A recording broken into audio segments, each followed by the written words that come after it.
Okay, let's start. Well, hello everyone and welcome to Katowice, the Spodek Arena, for the final day of Eurovolley 2021. It couldn't be any more exciting. Coming to Poland, it feels like a volleyball occasion. And Lewie, Lett here, your commentator for the day. I'm joined here by Dan Meneley. Sorry, I almost got that wrong, Dan. I just told you before we went, Lewie, but it's okay. It's okay. It's great to be here with you too. Such a fantastic end to the tournament we're having here, and I can't wait to talk about it with you guys and with you, Lewie. Yeah, absolutely. We're going to give you a little run through to the arena here at the Spodek. As we look through, this is where the players are going to enter this final day. Dan, firstly, yesterday was so exciting. Can you give any fans a little roundup of what they missed? So yeah, Lewie, like you said, a crazy semi-final match. One of the most crazy matches I've ever been a part of. Poland versus Slovenia, a rematch of 2019, and this one was maybe even crazier than the one 2019.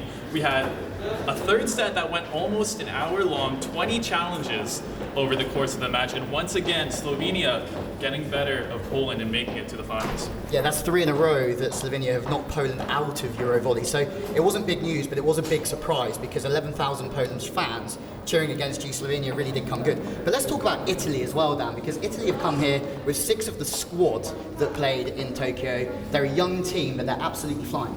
Yeah, so Italy, I've had the pleasure to be with them since the first day of the tournament in Ostrava, in Czech Republic, and right from day one, Italy has been an incredibly impressive squad.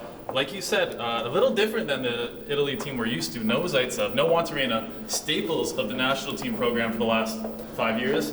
And instead, we have new guys, Micheletto, we have new guys, Daniele Levia, we have Julio Meneley. All these guys are doing a fantastic job, and I don't think anyone really predicted them to make it this far, but it's impressive nonetheless. They certainly didn't. They have a new coach, they have a new team, but Italy have made their way to the final against an impressive Slovenian side. We've just walked through this little corridor, and as we go through this maze around the Spodek, we start to find the changing rooms of where these players will be getting prepared. So just in here is the Serbia dressing room. I don't know if we can just poke our head in, can we, Dan? We can't. Oh, we can't poke our head in. Matt's coming. Team meeting time. You certainly can't get in the way of team meeting time. Very important for coaches and players. But it's quite a long walk. We're going to end up in the stadium, so you're going to get a first-hand sort of view of what the players are going to be walking into. But it's not just a stadium. The fans are incredible. Yeah, Lewie, and what do you think Team Serbia, what do you think they're planning in there? I don't know. We're going to go into Slovenia. Should we have a little knock on the door and see if we can come in? Maybe it's locked. There you go. We're going off the cuff. That's one way to see if anybody's there, is to see if the door's actually locked. Hello? No, still no one here. There you go. You can try, but you don't always succeed. Hey. Anyway, so still very tight. We didn't have much luck with meeting any of the players. We've talked about. We've mentioned Poland yesterday. They'll be really disappointed, but if there's any time to bounce back, it's for a bronze medal on home soil in a stadium like the Spodek. Yeah, and you can't really discount how meaningful a bronze medal is in a tournament like the European Championships. I mean, given the teams that are here, like look at the teams in the top 4. That's 4 of the best teams in the world in Italy, Slovenia, Poland, and Serbia. Beating Serbia to get to that bronze medal is definitely not what they wanted at the beginning, but it's still going to be a great victory for them. Absolutely, and the thing that really baffles me, and it really shows the strength of European volleyball, is that 2 teams in the Final 4 didn't actually play in the Olympic Games whatsoever. So again, the strength, the depth is key. The level of European volleyball is insane. As we walk through here towards the stadium, these are going to be the last footsteps of what we've seen from our players towards coming into this Spodek. And I tell you, I've managed to be lucky enough to travel around the world many times to watch volleyball, but there's not too many feelings like the feeling you have here when you walk through into the stadium and everything opens up in front of you. 11,000 fans, remember Dan. I mean, just for me and you walking through here, it feels special. Yeah, I mean, I've always wanted to see a Polish volleyball match in Poland. Lucky enough during this tournament to have that opportunity, and like you said, Lewie, it's something special that you can't recreate anywhere else. Just the energy, the passion, the enthusiasm of the fans, even in a game like yesterday where they lost, still something amazing, and I'm sure today will be something special as well. Yeah, it certainly will be something special. Players will make their way through here. You look through, and really the team here at the CV has been 3 weeks in the making. But as we span around, you can see how open the Spodek really is. 11,000 people in here yesterday. They're making so much noise. You can see the big screen. You said 20 challenges in that first game. 20 challenges, incredible. But there's also the cameras. A big sort of spider cam goes around the cable cam at the top. And as you look up here, Hawkeye are based up in the stars here. This is the broadcast area as well. And the mix zone is through here. We're going to go there in just a moment. And should we go and have a look at the court? Of course, the most important part of the arena, the court, where the magic happens, where volleyball is won and lost. Let's take a look, Lewie. Yeah, I don't know which way we're going here, because obviously it's off the cuff. Because we made a couple of mistakes already. This is going to be unedited. I almost fell over there as well. So seeing in here, I mean, we don't play as much volleyball as these guys, but it is special, it is incredible, and I think this is a real good time to go through your predictions for the day. I might say some predictions as well, but first of all, the bronze medal match, for many, let's not forget, Poland and Serbia were the two favourites yesterday to make the final, but that's the bronze medal game. Which way do you see that going? Can Poland, Dan, bounce back from what was a bitter disappointment yesterday against the reigning champion Serbia to take the bronze? Yeah, so I predicted Poland actually to go through to the finals yesterday. Unfortunately, Slovenia, too tough for them. What a great match by Slovenia. Serbia, I mean, Poland versus Serbia, come on, that could easily be a finals. That could be an Olympic final. Really talented players on both teams. Great matchups in the middle between Predrashin and Tisnac. Borkers Manovic, who we saw yesterday. And then we have Biniak Novakovsky on the side of Poland. That's a great matchup. Wilfredo Leon, I mean, despite Poland's loss, he had one of the all-time best European volleyball matches. He's been an incredibly efficient attacker in the tournament, leading the whole tournament in hitting efficiency at 52%. Serbia's a great team, don't get me wrong, but I think on the wings, Poland is stronger, and I think that's what does it for them today. There you have it, that's the bronze medal match. Dan's going for Poland. I'm going to go for Poland as well. The game's going to be won and lost.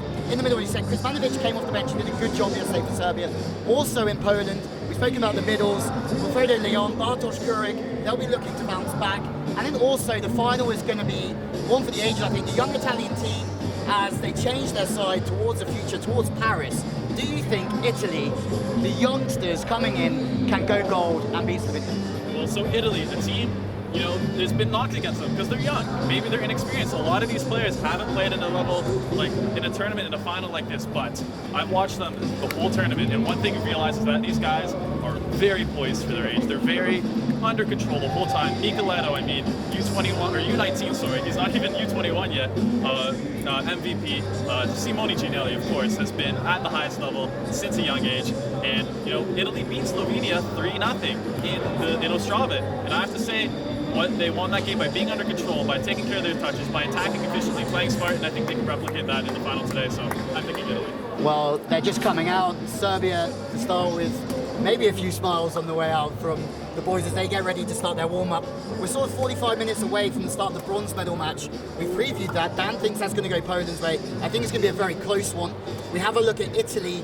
They're growing, they're young, they're gaining experience, but is it Slovenia's day? Italy are looking for a first title since 2005. Slovenia, they've never won this, they've come second twice. It's going to be one that you really want to watch. We're going to keep walking because the mix zone is just behind us. And this is where all the interviews, this is your area, Dan.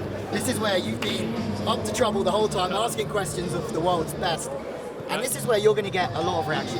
Yeah, you're up there, Lewie, in the commentary booth. I'm down here in the mix zone, talking to a ton of players, getting the reactions after the games.